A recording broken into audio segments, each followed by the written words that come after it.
In the midst of the Joe Biden cancer diagnosis, the Biden dementia narrative has just gotten its biggest boost yet. Audio from Joe Biden's classified documents interview has been published, and the MAGA crowd is absolutely losing it. This is Joe Biden's interview with special counsel Robert Hur. This is what a lot of people have been waiting for, expecting this to show that Biden didn't even know what year it was. He didn't know anything. And predictably, based on 4.5 minutes of audio, the right-wing outrage machine is having a complete and total meltdown. They are saying these clips show Biden can't recall any details. He can't recall any dates.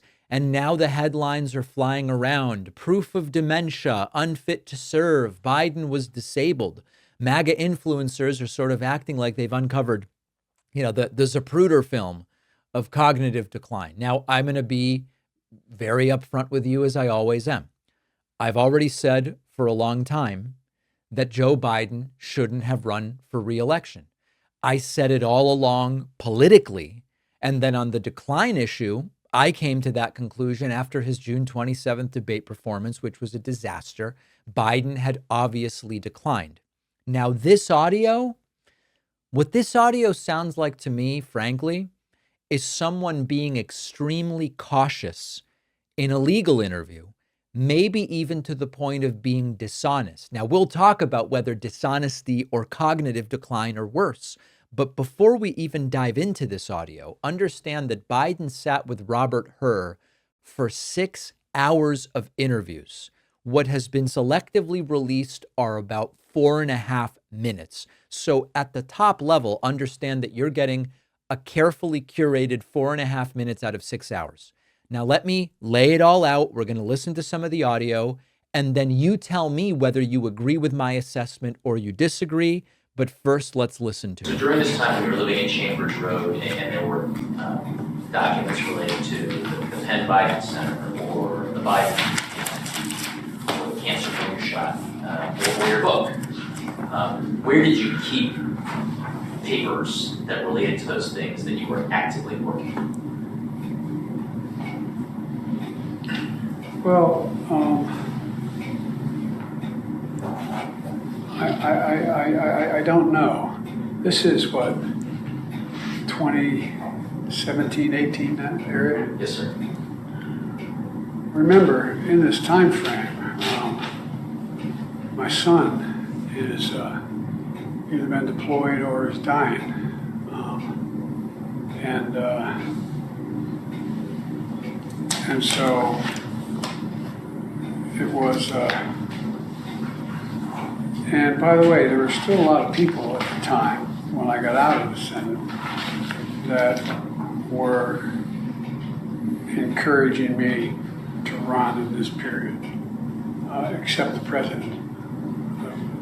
That's not a mean thing to say. I mean, he just thought that she had a better shot of winning the presidency than I did. And so I hadn't at this point, even though I'm at Penn, I hadn't walked away from the idea that I might run for office again. If I ran again, I'd be running for president.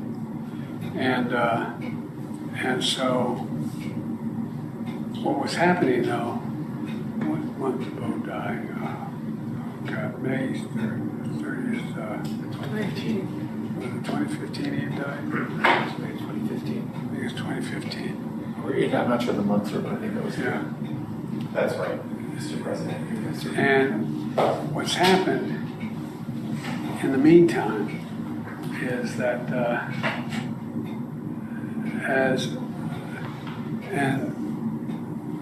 Trump gets elected in November of 2017? 2016. All right. So, why do I have 2017 here? That's when you left office, in January of 2017. Okay.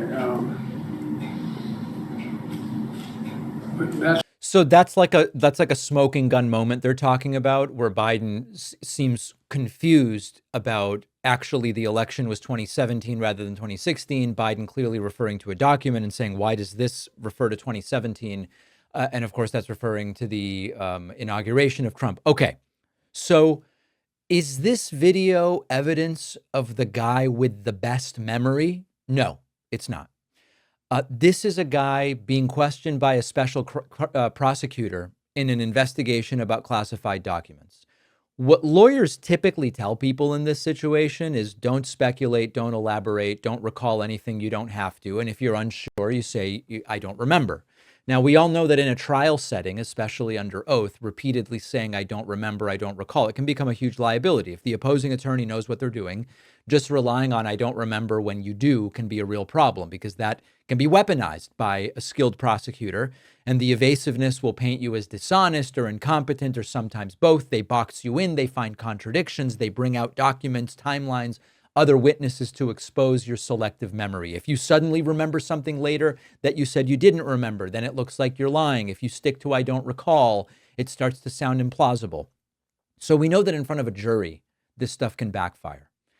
In a closed door interview where cautious vagueness is sort of the norm, I don't particularly find the I don't recall stuff to be evidence of cognitive decline. Maybe it is, but I don't, in this context, look at it and say, I can tell that that's cognitive decline rather than legal strategy. He was there to avoid being indicted, and ultimately that worked. Now, if you want to argue, David, if he's just relying on I don't recall for legal reasons, dishonestly, I think that's worse than cognitive decline. Maybe you're right, but that's not the issue that MAGA is making out of this. So I think it's important to say a few things. Of the 6 hours, they've cobbled together 4.5 minutes that are the absolute worst 4.5 minutes. And the outrage feels a little selective, right? I mean, Donald Trump's out there mixing up names, calling fictional terrorists very nice guys, saying Hitler gave a speech at the Eiffel Tower. It's all nuts. So the outrage is selective. But Biden being cautious in a legal interview is the end of democracy based on the worst 4 minutes out of 6 hours that you can pull. I don't know. I mean, listen, he obviously declined. I said after the debate, I don't think that he's going to be able to stay in this thing.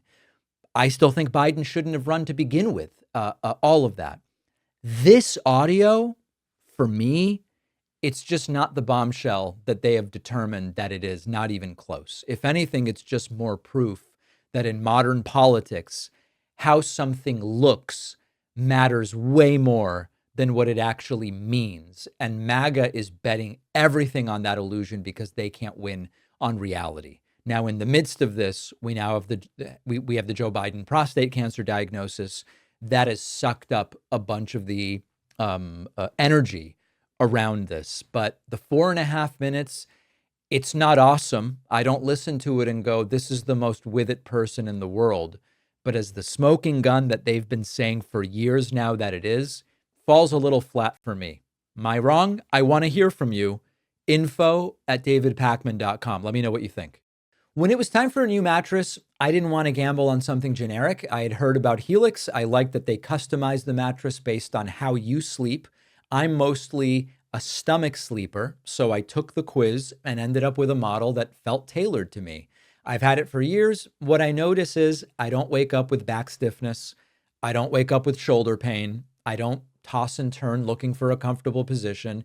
It's just better than my old mattress. It's more supportive, but it's still comfortable.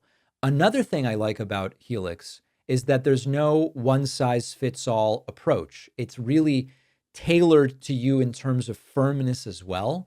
It's made a difference for me, and I'm thrilled to be partnering with them. And right now, Helix is running a huge sale, 27% off site-wide, plus a free bedding bundle. That's a sheet set and a mattress protector with any Luxe or Elite mattress order. Go to helixsleep.com/Pakman to check it out. The link is in the description.